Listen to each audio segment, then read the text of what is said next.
अस्सलामुअलैकुम, मैं हूं तहमीना शेख।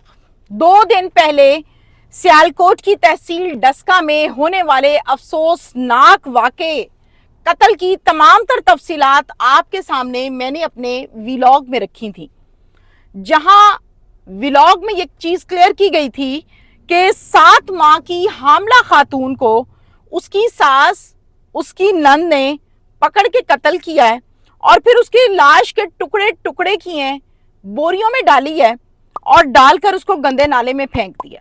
इस कत्ल के पीछे छुपी तमाम तर तफसीलात पुलिस स्टेटमेंट के मुताबिक आप लोगों के सामने रखी गई। अब मजीद कुछ अपडेट्स आई हैं जो मैं चाहती हूं कि मैं आप लोगों के साथ शेयर कर लूं, ताकि आपको डिटेल साथ साथ पता चलती रहें, क्योंकि आप लोग फिर इनबॉक्स में पूछ रहे होते हैं। दौरान तफ्तीश सास और नंद से पुलिस ने जब सवालात किए तो हौलनाक किस्म के बयानात इन खवातीन ने दिए हैं, जो मैं आपके सामने यहाँ पर रखूँगी कि इन औरतों ने ये कत्ल क्यों किया, किसके साथ मिलकर किया। स्पेशली तौर पर लाहौर से मुझे समझ नहीं आ रही है कि मामलात किधर को जा रहे हैं, बात क्या बन रही है।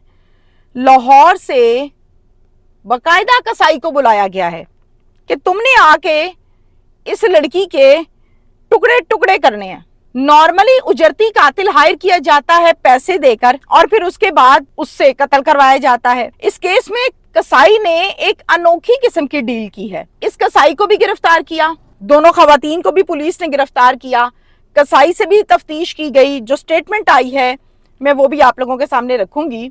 मकतूला का शौहर भी सऊदी अरब से वापस पाकिस्तान आ गया है और वो तमाम लोग जिन्होंने मेरे इस व्लॉग को अभी ज्वाइन किया है, वो तमाम लोग मेरे पहले इसी टॉपिक से रिलेटेड पिछले व्लॉग को चेक कर लें, जरा एक दफ़ा देख लीजिए ताकि आपको बैकग्राउंड क्लियरली समझ आ जाए। मैंने आपको लास्ट व्लॉग में बताया था कि पुलिस स्टेशन मोतरा का ये वकूआ है, वहाँ उनके हदूद में ये मामला हुआ है। अब नाम जरा सुन लीजिए। सास का नाम है सुगरा और यास्मीन, जो कि इसकी नंद है। इन दोनों को पुलिस ने गिरफ्तार कर लिया है। इन दोनों ने, यानी नंद ने अपनी भाभी को और सास ने अपनी बहू को कत्ल किया था, जिसका नाम जारा है। बहू के टुकड़े टुकड़े किए थे और फिर उसको नाले में फेंक आई थी। इस कत्ल में इनके साथ और कौन कौन मुलव्विस है, पुलिस ने ये सवाल किए, ये जानना चाहती है पुलिस, स्टेटमेंट देनी है, जाहिर ऑफिशियल लोग जानना चाहते हैं। तो आपको बताते चलें कि इस कत्ल में सिर्फ ये 2 खवातीन नहीं थी, इनके साथ 2 मर्द भी शामिल थे। पहला यास्मीन का बेटा जिसका नाम अब्दुल्ला है और दूसरा नवीद। जरा रिश्ता सुन लीजिए। नवीद जो है वो चचा का ले पालिक बेटा है। सास ये कहती है कि नवीद मुझे अक्सर ये कहता था कि आपका बेटा बाहर है, वेल सेटल्ड है, तो आप अपने बेटे को कह के मुझे भी बाहर सेटल करवा दें, पाकिस्तान के तो हालात ठीक नहीं लग रहे। तो मैं अक्सर इसको कहती थी कि अच्छा ठीक है, करेंगे करेंगे करेंगे। इसने मेरा सर खाया हुआ था। मैंने सोचा कि मैंने अपनी बहू को कत्ल तो करना ही है, तो मैं क्यों ना इससे काम ले लेती हूँ। हम औरतें अकेली कैसे मैनेज करेंगी। मैंने नवीद को कॉल की, नवीद को कहा कि तुम मुझे बहुत अरसे से कह रहे हो कि बाहर जाना चाहते हो, बाहर सेटल होना चाहते हो, तो मैंने अपने बेटे से बात कर ली है, इंशाल्लाह ताला तुम्हें बाहर भिजवा देते हैं, तुम्हें बाहर सेटल कर देते हैं, कोई मसला नहीं है, मेरी बात हो गई है। नवीद बड़ा खुश होता है, कहता है अच्छा चलें बताएं फिर कब। अब ये कहती हैं कि इस सारे काम के बदले बस तुमने मेरा एक काम करना है। नवीद इस कदर एक्साइटेड है कि उसने वो काम नहीं पूछा, उसने कहा जी जो काम है मैं कर दूंगा, बस आप मुझे बाहर भिजवा दें, मेरी जिंदगी सेट हो जाए। हुआ कुछ इस तरह से कि प्लान के मुताबिक ये नवीद को फोन करके बुलाती हैं। नवीद आ जाता है, आके घर बैठता है, चाय पानी देते हैं, ले पालिक बेटा भी है, रिश्तेदार भी है। नवीद के एक तरफ सास और एक तरफ यास्मीन बैठ जाती है। अच्छे से उसका ब्रेन वॉश करते हैं। ब्रेन वॉश करके उसको कहते हैं कि ये हमारे पे काला जादू करती है, ये गंदी गालियां देती है, इसका कैरेक्टर ख़राब है, ये घर में झगड़ा डालती है, ये घर में पैसे भी नहीं देती है, तो हम बहुत तंग है इससे। खून की मुझे उल्टियाँ आती हैं इसके तावीज़ों की वजह से, तो मैं बहुत तंग हूँ। इसके नजायज़ ताल्लुकात भी हैं जगह जगह, तो तुम ऐसा करो इसको रास्ते से हटा दो, ये रास्ते से हट जाएगी, फौरन तुम्हें बाहर भिजवा देंगे, तुम्हारा नाम ही नहीं आएगा, मेरा भी मसला हल, तुम्हारा भी मसला हल। नवीद ऐसा बेवकूफ़ होता है, वो इनकी सारी बात सुनने के बाद मान जाता है। तीनों प्लान के मुताबिक रात को कमरे में जाते हैं इसके, देखते हैं ज़ारा तो अपने कमरे में सो रही है, जाहिर है, जाके उसका गला दबाते हैं। जब उसका गला दबाते हैं तो जाहिर है वो मर जाती है बेचारी। फिर वहां बैठ के सोचते हैं कि अब इसकी लाश को ठिकाने कैसे लगाना है, मर तो गई है ये, लेकिन अब लाश को साइड पे कैसे लगाना है। उसी टाइम प्लान करते हैं कि ऐसा करते हैं, हम इसके ना टुकड़े टुकड़े करते हैं, बोरियों में डालते हैं, नाले में फेंक आते हैं, किसी को क्या पता। प्लान के मुताबिक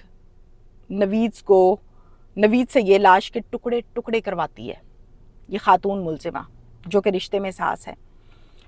ये लाश के टुकड़े टुकड़े करवा के अलग अलग बोरियों में उन टुकड़ों को लाश के डालती है और इस नीयत से उसको पैक करते हैं कि हमने ये गंदे नाले में फेंकना है। अब फिर यहाँ पर इनके जहन में एक चीज़ आ गई है कि लाश तो हम फेंक देंगे, चेहरे से तो साफ समझ आ जाएगी कि ये तो ज़ारा है, चेहरे का क्या करें। उस चेहरे पर मार मार के इतने वार करते हैं कि उस चेहरे का हशर नशर हो जाता है। फिर उसको आग में जलाते हैं ताकि उसकी पहचान ना हो सके। जब आग पर उस चेहरे को रखा जाता है, धड़ को रखा जाता है, तो बाल जल जाते हैं, ज़ाहिर आपकी इब्रोज हैं, आपके आइज़ हैं, चेहरा झुलस जाता है, बल्कि जल जाता है और उसकी पहचान नहीं होती। फिर उसको फेंक आते हैं ये समझ के कि अब हमें कोई नहीं पकड़ सकता। जब पुलिस के पास इन दोनों मुलजिमा की तफ्तीश होती है, सवाल होते हैं, तो ये दोनों यानी सास और नंद, ये दोनों सारी बात पुलिस को बताती हैं। फिर पुलिस पूछती है भाई मुलजिमों के ठिकाने कहाँ पे हैं। फिर ये बताती हैं कि अब्दुल्ला जो है वो तो सियालकोट में ही होता है, नवीद जो है उसका ताल्लुक़ लाहौर से है। पुलिस इनकी बताई हुई इंफॉर्मेशन के मुताबिक और अपने होमवर्क के मुताबिक रेड्स करती है और रेड्स के दौरान वो अब्दुल्ला को सियालकोट से गिरफ्तार करती है और नवीद को लाहौर से गिरफ्तार करती है। ये दोनों भी आ जाते हैं, पुलिस ने चारों मुलजिम पकड़ लिए हैं। पुलिस पूछती है भाई ये बताओ कि इस कदर नफरत क्यों थी तुम लोगों को, सास बहू का झगड़ा, घर घर का मसाइल होते रहते हैं, लेकिन इस कदर मसला क्यों था। और फिर एक प्रेग्नेंट औरत है, 7 माह गुजर चुके हैं, सबको नजर आ रहा है, तुमने उस पर इतना जुल्म किया कैसे, मामला क्या। फिर सास बताती है कि ये जो ज़ारा है ये मेरी भांजी है, ये मेरी बहन की बेटी है। मैंने अपने भाई से बहुत प्यार मोहब्बत के साथ ये रिश्ता मांगा था, बड़ी मिन्नतों के बाद ये रिश्ता मांगा था, इस यकीन के साथ कि मैं इसे खुश रखूंगी। फिर मेरे भाई ने ये रिश्ता मुझे दिया था। चूंकि ज़ारा खूबसूरत भी है, ज़ारा का रिश्ता और लोग भी मांगते थे ख़ानदान में, लेकिन मेरे भाई ने मुझे दिया। मुझे ये अरमान था कि मैं ज़ारा को अपनी बहू बनाऊं और फिर अल्हम्दुलिल्लाह प्लान के मुताबिक ये रिश्ता हो गया, शादी हो गई, मैंने इसको अपनी बहू बना लिया। शादी के बाद ज़ारा ने हम पर काला जादू करवाना शुरू कर दिया। इस कदर इसने काले जादू करवाए कि मेरे बेटे को अपने हाथों में ले लिया। यानी ज़ारा के शौहर की बात हो रही है। वो इसका मती हो गया, फर्मा बरदार हो गया। वो जो ये कहती थी वो कहता था ओके, सारे पैसे इसको देता था, इसके अकाउंट में भेजता था, मुझे मेरे अकाउंट में नहीं भेजता था, बल्कि ज़ारा मुझे अपने अकाउंट में से पैसे निकाल के देती थी कि अम्मी आपका खर्चा है। इत्तलात के मुताबिक मैं आपको ये भी बता दूं कि पुलिस ने पूछा आपके पास काले जादू का कोई तावीज़ को मामला, तो ये कोई सबूत पेश ना कर सकी, महज मनगढ़ंत कहानी ही फिलहाल तक है। चूंकि ज़ाहिर है पुलिस और कानूनी कार्रवाई तो आपकी होती है ना सबूतों के साथ। अब पुलिस पूछती है कि आपको खर्चा पानी बेटा देता था। फिर वो बताती है कि बेटा तो मेरी बहू के अकाउंट में पैसे भेजता था, उसको कहता था कि मेरी माँ को भी देना, फिर वो मुझे देती भी थी, लेकिन मेरे अकाउंट में नहीं भेजता था। कुछ इतलात मुझे ये भी बताती हैं कि बेटा जो है वो अपनी बीवी को ये भी कहता था, यानी शौहर अपनी बीवी को ये भी कहता था कि मेरी माँ की तरफ से मुझे कोई कंप्लेन ना आए, तुमने मेरी माँ को खर्चा टाइम से देना है। और कभी कोई कंप्लेन आई भी नहीं थी अब तक ना। तो ये मैं आपको इतलात जो बता रही हूँ वो भी बता रही हूँ, साथ साथ क्लियर कर रही हूँ। फिर मैं इस कदर मेरे जहन में फतूर था, मैंने अपनी बहू जो मैं हाथों से ब्याह कर लाई, मुझे इससे नफरत होने लगी। मैंने अपने बेटे के सऊदी अरब में बैठे कान भरे कि इसका किरदार ठीक नहीं है, इसके नाजायज ताल्लुकात हैं, ये खराब औरत है, इसको फारग कर दो, और इस किस्म की बहुत बातें मैंने की। लेकिन मेरा बेटा मेरी बातों में नहीं आया। मैंने तो आपको पहले बताया है कि वो अपनी बीवी का मती हो गया था। अच्छा, फिर क्या हुआ, जब मेरी कहीं भी बात ना बनी, फिर मैंने सोचा कि अब इसको रास्ते से हटाना बहुत जरूरी है। फिर मैंने ये बैठ के अपनी बेटी के साथ प्लान किया, और प्लान करने के बाद मैंने बहू को कत्ल करवाया। यानी ये प्लान मेरा था और मेरी बेटी का था। ये सारा वकूआ है जो मैंने आपको बता दिया। मेरे नजदीक ये सिंगल मर्डर नहीं, ये डबल मर्डर है। चारों मुलजिम पुलिस ने पकड़ लिए, वेरी गुड, अप्रिशिएट करने वाली बात है। एक मैसेज देने वाली बात भी यहाँ पर यह है कि देखें, मैंने बेशुमार घरों के ये मसाइल देखे हैं कि जब शादियां हो जाती हैं اور شادیوں کے بعد ظاہر ہے وہ لڑکا جس کے لیے نکاح کر کے آپ لڑکی لے کر آئے ہیں، اس نے اپنی بیوی کو ٹائم دینا ہے، اس نے اس کے ساتھ گھومنا پھرنا آنا جانا ہے، سب کچھ کرنا ہے. تو پھر ان باتوں سے جلسی فیکٹر کا جنم لینا اور پھر یہ کہنا کہ یار یہ تو مجھے ٹائم نہیں دیتا، یعنی ماں اگر سوچے یا بہنیں سوچے مجھے ٹائم نہیں دیتا اس کو، وہ ابھی نہیں آئی ہے، اس نے ابھی گھر میں ایڈجسٹ ہونا ہے. آپ لوگ اس گھر میں پلے بڑے جوان ہو چکے ہیں، وہ اس کو آئے ہفتہ 4 دن 10 دن مہینہ سال 2 سال ہوئے ہیں، اس کو ایڈجسٹ ہونے میں تھوڑا سا ٹائم لگنا ہے. تو مہربانی کریں اتنا فطور اتنی نفرت دلوں میں نہ بھریں کہ انسان ایک دوسرے کی شکل دیکھنا گوارا نہ کرے اور پھر قتل و غارت تک کے معاملات آ جاتے ہیں. جیسے میں نے آپ کو بتایا، تھوڑا سا تحمل کے ساتھ یہ سوچا جائے.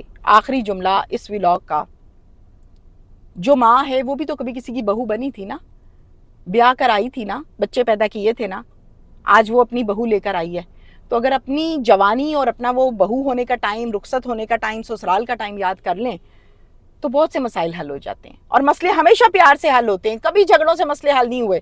مار دیا، قتل کر دیا، کان بھر دیے، سارا کچھ کر دیا، مزید مسائل میں گھرتی چلے گئی. اور اب تو خیر ڈبل مرڈر پڑ گیا، اب تو جیل کاٹنی ہے. تو مسئلے پیار سے حل ہوتے ہیں، ان حرکتوں سے نہیں ہوتے. Thank you.